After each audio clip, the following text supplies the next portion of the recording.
Hi friends, ജോലി കഴിഞ്ഞ് വരാനായിട്ട് ഇത്തിരി വൈകി. എന്താണെന്ന് വെച്ചാൽ ഞാൻ എൻ്റെ വീട്ടിലേക്ക് പോയിട്ടാണ് വന്നത്. അമ്മ വിളിച്ചിട്ടുണ്ടായിരുന്നു വീട്ടിലേക്ക് ഒന്ന് വന്നോളൂന്ന്.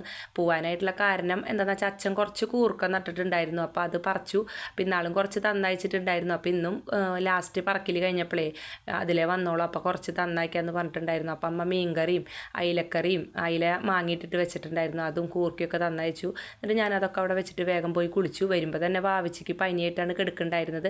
പിന്നെ മണിക്കൂട്ടനാണെങ്കിൽ ഉച്ച തിരിഞ്ഞ് ട്യൂഷനും ഉണ്ടായിരുന്നില്ല. അപ്പോൾ ഞാൻ വേഗം കൂർക്കയൊക്കെ ഒരു ചാക്ക് വിരിച്ചിട്ട് അതിൽ പരത്തിയിട്ടു. അമ്മ പറഞ്ഞിട്ടുണ്ടായിരുന്നു പരത്തിയിട്ടോളോ എന്ന്. അപ്പോൾ ഞാൻ അതിൽ നിന്ന് വലിയ മണികൾ മാത്രം എടുത്തിട്ട് കുറച്ചെടുത്തിട്ട് ഉപ്പേരി വെക്കാമെന്ന് വിചാരിച്ചു. പിന്നെ മീൻകറി അമ്മ തന്നയച്ചിട്ടുണ്ടല്ലോ, അതൊക്കെ മതി എന്ന് വിചാരിച്ചു. പിന്നെ ചോറുണ്ടായിരുന്നു, കുറച്ച് കുറവായിരുന്നു. അപ്പോൾ ഞാൻ വേഗം അരിയൊക്കെ കഴുകി അടുപ്പത്തിട്ടു. പിന്നെ വാവിച്ചിക്ക് നല്ല പനിയല്ലേ, അപ്പോൾ മണിക്കൂട്ടനും വയറിന് സുഖം ഉണ്ടായിരുന്നില്ല. അപ്പോൾ ഞാൻ വേഗം കാപ്പിയൊക്കെ വെച്ചിട്ട് 2 പേർക്ക് ഓരോ ഗ്ലാസ് കാപ്പിയൊക്കെ കൊടുത്തു.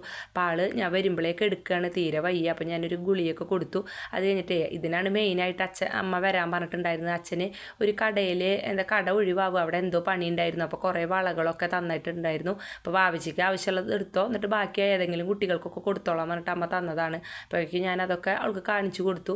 ആൾക്ക് പക്ഷേ അതൊന്നും നോക്കാനായിട്ട് തീരെ വയ്യ. അപ്പോൾ അങ്ങനെ അതൊക്കെ ഞാൻ അവിടെ എടുത്ത് വെച്ചതിന് ശേഷം കൂർക്ക ഞാൻ മണിയിലെ വലിയ മണികളൊക്കെ എടുത്തിട്ട് ഞാൻ വേഗം ഒന്ന് തല്ലി തൊലിയൊക്കെ കളഞ്ഞിട്ട് ഞാൻ അകത്ത് വന്നിരുന്നിട്ട് അതൊക്കെ നന്നാക്കുകയാണ്, കൂർക്കപ്പേരി ഉണ്ടാക്കാമെന്ന് വിചാരിച്ചിട്ട്. അപ്പോൾ വേഗം അതൊക്കെ തൊലി കളഞ്ഞ് കഴുകി വാരിയിട്ട് ഞാൻ കുക്കറിലിട്ടു. മഞ്ഞപ്പൊടി ഉപ്പൊക്കെ ഇട്ടിട്ട് വേവിക്കാനായിട്ട് വെച്ചു. അപ്പോഴേക്കും ചോറൊക്കെ തിളച്ച് ഒരുവിധം വേവായി വന്നിട്ടുണ്ട്. അപ്പോൾ ഞാനത് അപ്പുറത്തെ അടുപ്പിലേക്ക് മാറ്റി വെച്ചിട്ട് വേഗം ഞാൻ പപ്പടമൊക്കെ വറുത്തെടുത്തു. അപ്പോഴേക്കും വിജയശേട്ടൻ പണി കഴിഞ്ഞ് വന്നു. ആൾ വെള്ളമൊക്കെ ചൂടാക്കിയിട്ട് കുളിക്കാനായിട്ട് നോക്കുകയാണ്. അപ്പോൾ ഞാൻ വേഗം പപ്പടമൊക്കെ വറുത്തെടുത്ത് കഴിഞ്ഞാൽ പിന്നെ ഉപ്പേരിയും കാച്ചി കഴിഞ്ഞാൽ വിജയശേട്ടന് ചോറ് കൊടുക്കാമല്ലോ. പിന്നെ വാവിച്ചിക്കും മണിക്കുട്ടനും എന്നോട് വന്നപ്പോഴേ പറഞ്ഞു ഞങ്ങൾക്കൊന്നും വേണ്ടാന്ന്. അപ്പോൾ ഞാൻ വേഗം കുറച്ച് കഞ്ഞി അമ്മ അതിന്ന് എടുത്തിട്ട് തരാമെന്ന് പറഞ്ഞിട്ടൊന്നും 2 പേരും കഴിച്ചില്ല.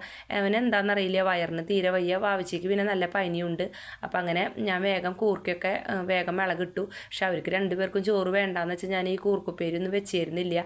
പക്ഷെ അതൊക്കെ കഴിഞ്ഞപ്പോഴാണ് പറയണത് 2 പേർക്കും വേണ്ടാന്ന്. അപ്പോൾ ചോറ് വെന്ത് വന്നപ്പോൾ ഞാനതൊരു അരിപ്പ പാത്രത്തിലേക്ക് വാർത്തൊഴിച്ചു. അപ്പോൾ നിക്കുവിനുള്ള ചോറുമായി, ഞങ്ങൾക്കുള്ള ചോറുമായി. അപ്പോൾ റേഷൻ്റെ വെള്ളരിയാണ് വെക്കാറ് വൈകുന്നേരം. അപ്പോൾ അങ്ങനെ കൂർക്കുപ്പേരിയിലെ വെള്ളമൊക്കെ വെറ്റി വന്നപ്പോൾ ഞാനതൊക്കെ നന്നായി ഇളക്കി യോജിപ്പിച്ചിട്ട് ഗ്യാസൊക്കെ ഓഫ് ചെയ്തു. എന്നിട്ട് അവിടെയൊക്കെ നന്നായിട്ട് തുടച്ചിട്ടു. വെച്ചിട്ടുണ്ടെങ്കിൽ എല്ലാ പണിയും ചെയ്യുമ്പോൾ ഞാൻ പറഞ്ഞില്ലേ ഈ വെളിച്ചെണ്ണ തെറിച്ചിട്ടും ഈ പപ്പടമൊക്കെ വറുത്തിട്ടേ. അപ്പോൾ അങ്ങനെ തുടച്ച് അവിടെയൊക്കെ ഒതുക്കി വെച്ചതിന് ശേഷം പിന്നെ ഞാൻ ചോറും പിന്നെ ഉപ്പേരിയൊക്കെ അടച്ച് വെച്ചിട്ട് ഞാൻ കുറച്ച് നേരം അവിടെ പോയിരുന്നു. എന്താണെന്ന് വെച്ചാൽ വന്നപ്പോൾ തൊട്ട് തുടങ്ങിയതാണ് ഓരോ പണികൾ. പിന്നെ വാവിച്ച് വയ്യെങ്കിലും അടിച്ചു വാരലും കാര്യങ്ങളൊക്കെ ചെയ്തിട്ടുണ്ടായിരുന്നു. അപ്പോൾ അങ്ങനെ ഗ്യാസൊക്കെ ഓഫ് ചെയ്തിട്ട് ഞാൻ അവിടെ കുറച്ച് നേരം പോയിരുന്നു. പിന്നെ വിജയശേട്ടൻ കുളിയൊക്കെ കഴിഞ്ഞ് വന്നപ്പോൾ കുറച്ച് നേരം ഇരുന്നിട്ട് വാർത്തയൊക്കെ കാണും. അത് കഴിഞ്ഞിട്ട് ചോറ് ചോദിച്ചപ്പോൾ ഞാൻ വേഗം ചോറും കൂർക്കുപ്പേരിയും മീൻകറിയൊക്കെ കൊണ്ടുപോയിട്ട് കൊടുത്തു. പപ്പടം വറുത്തതൊക്കെ അതിന് ശേഷം നാളേക്കുള്ള അരിയൊക്കെ തിളപ്പിച്ചിറക്കി വെച്ചു. നല്ല നല്ല വീഡിയോകളായിട്ട് വരാം കേട്ടോ.